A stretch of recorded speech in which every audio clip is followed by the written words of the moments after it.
12 kahulugan ng ahas kapag pumasok sa loob ng bahay.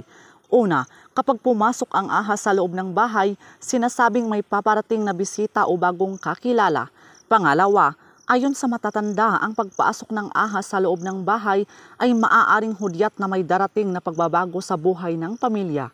Pangatlo, pinaniniwalaan ng ilan na kapag pumasok ang ahas sa loob ng bahay ay simbolo ng kayamanang malapit ng matuklasan. Pang-apat, may paniniwala din na kapag pumasok ang ahas sa loob ng bahay ay kaluluwa ng ninunong dumadalaw upang magbigay ng paalala o proteksyon. Panglima, kapag ang ahas ay pumasok sa loob ng bahay ay sinasabi na may isang taong may masamang intensyon na malapit sa pamilya. Pang-anim, ang pagpasok ng ahas sa loob ng bahay ay minsan ding itinuturing na babala ng paparating na panganib o karamdaman. Pang-pito, ayon sa ilang pamahiin, ang pagpasok ng ahas sa loob ng bahay ay maaaring tanda ng swerte at kasaganaan sa kabuhayan. Pang-walo, may mga naniniwala ng pagpasok ng ahas sa loob ng bahay ay sinyalis ng mga lihim na unti-unting mabubunyag.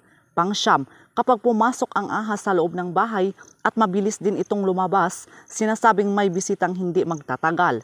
Pang-sampu, ang pagpasok ng ahas sa loob ng bahay ay itinuturing ng iba na tagapagbantay laban sa masasamang espiritu o sumpa.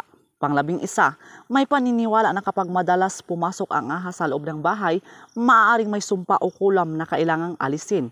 Pang-12, sinasabi ng matatanda na kung ang ahas ay pumasok sa loob ng bahay at nanatili roon, ito ay paalala na dapat magdasal at mag-ingat sa mga darating na pangyayari.